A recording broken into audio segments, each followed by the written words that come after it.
Major General Kochar, do stay with us as we have further updates.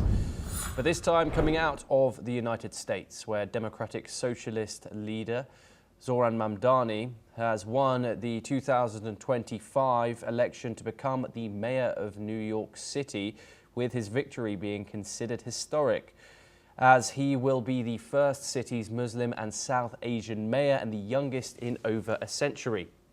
We have reactions. As Republicans face defeat in the polls, US President Donald Trump has targeted Mayor-elect Mamdani, calling him a communist. Trump accused his opponents of trying to turn America into a communist country. However, on the other hand, Mamdani has called himself a social democrat on multiple occasions. President Trump also claimed that Marxists and globalists have delivered a disaster. The criticism comes in response to Mamdani's campaign, which focused on addressing New York's high cost of living, with proposals including a freeze on rent-stabilized units, free bus services, universal childcare, and a $30 minimum wage. This is what the US president had to say on the mayor-elect. If you want to see what congressional Democrats wish to do to America, just look at the result of yesterday's election in New York, where their party installed a communist as the mayor of the largest city in the nation. But the communists, Marxists, socialists, and globalists had their chance, and they delivered nothing but disaster. And now let's see how a communist does in New York. We're going to see how that works out. And we'll help them. We'll help them. We want New York to be successful. Well, we're now once again joined by Dr. Kochar. Before that, we have some more information. The president also said that he would like to help Mamdani in running New York, but asked the mayor-elect to be respectful towards Washington. Let's listen into some more statements. He has to be a little bit respectful of Washington, because if he's not, he doesn't have a chance of succeeding. And I want to make him succeed. I want to make the city succeed. I don't want to make him succeed. I want to make the city succeed, and we'll see. Dr. Kochar, of course, this is a historic moment, not just for New York, but for America. The Democratic Socialist leader becoming the first ever Muslim mayor of New York, the richest US city, which in 2023 was responsible for $2.3 trillion of GDP. In the United States, that's over $1 trillion over second place, which is Los Angeles.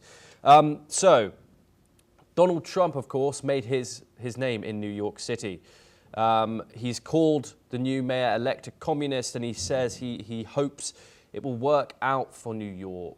How do you think that Donald Trump is, of course, going to balance the mayoral socialist democratic nominee along with this federal funding threats that he has floated towards the new candidate? A very interesting question, because if I look at the track record of Donald Trump, he has been pressurizing the other states also, like California, who have a democratic elected government there. And he has been enforcing the federal forces onto their law and order apparatus.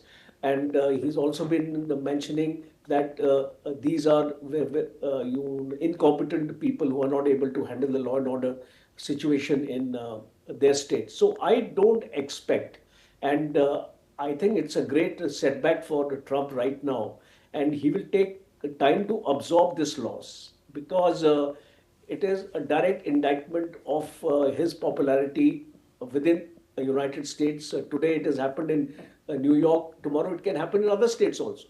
So what I'm saying is that even an outsider grassroots campaign can succeed in a place like New York, where normally the people want a status quo kind of a thing. So I think the campaign in which Mamdani has come out in terms of rent freezes, free public transport, universal childcare, taxes on the wealthy, mobilizing the younger Gen Z. Gen Z population, I think, has played a very important role here. And I think Trump has been rattled, and also he has been rattled by the demeanor in which Mamdani has been speaking about Trump. If you remember his speech yesterday after he has won, he made four major actually announcements. He said, turn the volume up.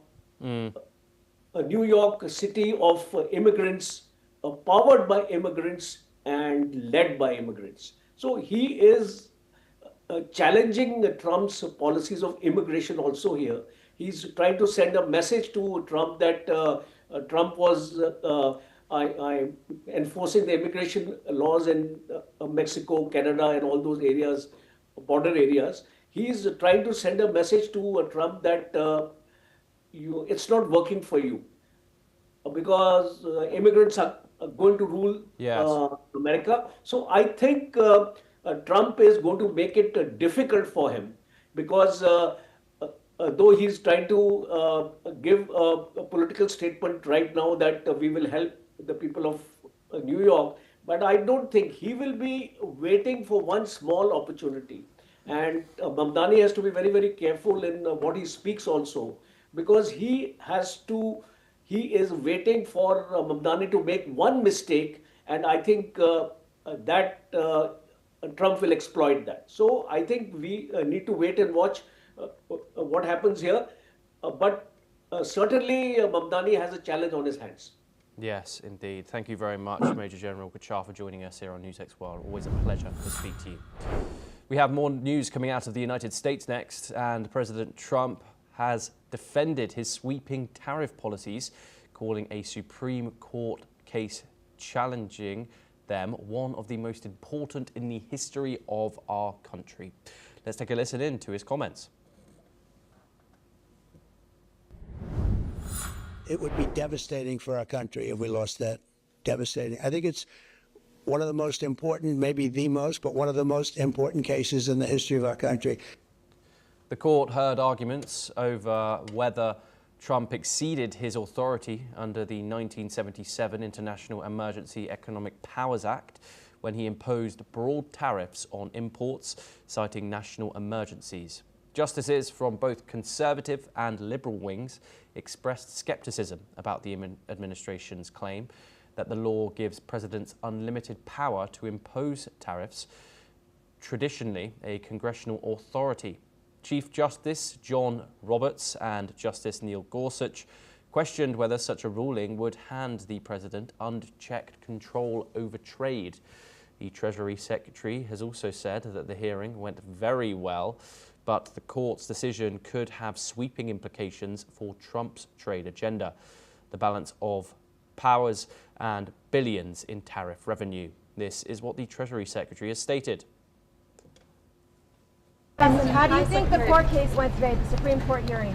I think it went very well. I think the Solicitor General made a very powerful case for the need for the president to have the IEPA powers, and I believe that the other side, in a way, fell flat on their face.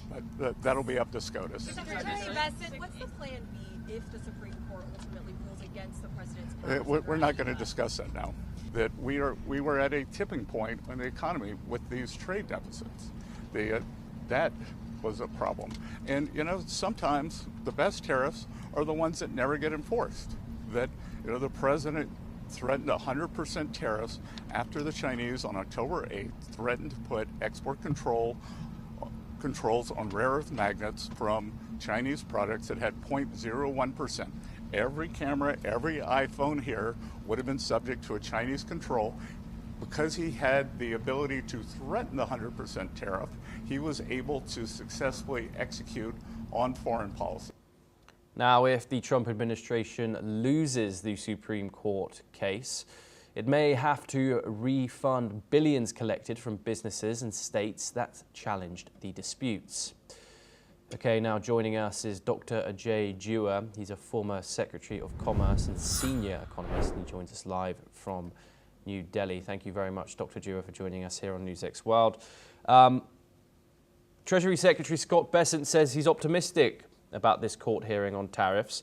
What is at stake here? Is this about legal authority or the future of Donald Trump's trade strategy? Good morning to you and to your viewers. I think at stake is the very standing of President Trump. And certainly with that are the policies which he's enunciated ever since he came into his second term last January. I say this from 2 points of view. One, he staked far too much on his powers and responsibilities. Yes, he is the Commander-in-Chief of the United States Armed Forces. He is responsible for the defense of the country, but every act of the United States is subject of President of the United States, except for a very limited time, that's during an emergency, is subject to approval prior or post of the US Congress. Above the President is the US Congress. And the powers to run the foreign policy, to devise the foreign policy, devise the trade policy, all these things vest in the US Congress, not in the US President. I beg to state it very clearly. If that is so, how is the President of the United States, merely by saying that it is for the defense of the country, security of the country, I am now playing around with the US customs laws? He's gone on unabatedly. First, he said fentanyl poses problems to the security of the US, hence he levied duties in the name of fentanyl on Canada, Mexico, and China. As if that was not enough, thereafter he's now gone around unabatedly, unabashedly, I would say, levying duties on every country of the world virtually, and then using that leverage as an instrument of foreign policy, which he alone says he is charged with the responsibility of devising it and enforcing it. Sorry, go ahead. It's all right. And Dr. Dura, of course, if Donald Trump does lose this Supreme Court ruling, it's possible that his administration will have to pay back billions for the imposition of these tariffs to companies that have been hit by them.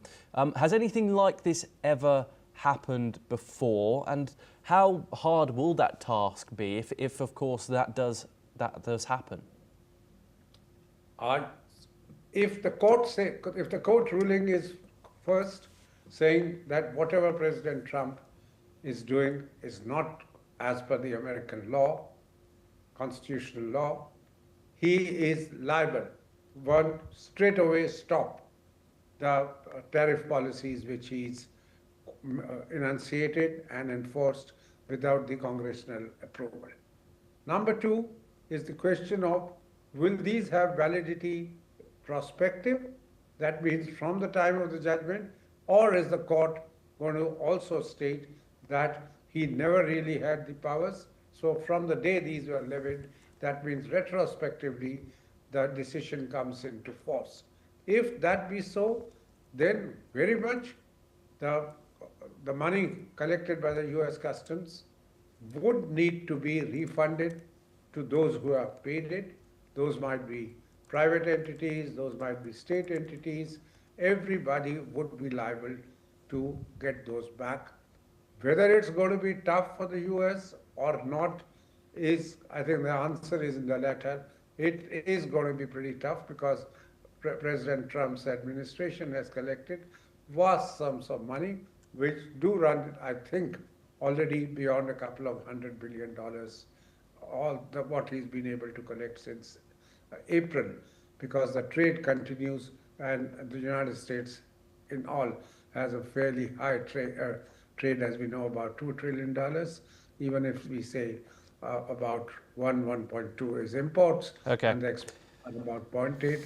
On 1.2, I think most of the items he would have covered gradually. He would need to pay back. That's what I was talking about. That Yes. the duties are going to be pretty heavy. I don't think that there is any precedent which I can recall in modern history of contemporary times where the court has Okay. given such a large consequential decision upon the US administration. Yes, Dr. Jua, do stay with us. We have further news coming out of the United States for our viewers next. The US is set to begin cancelling flights starting on Friday as the government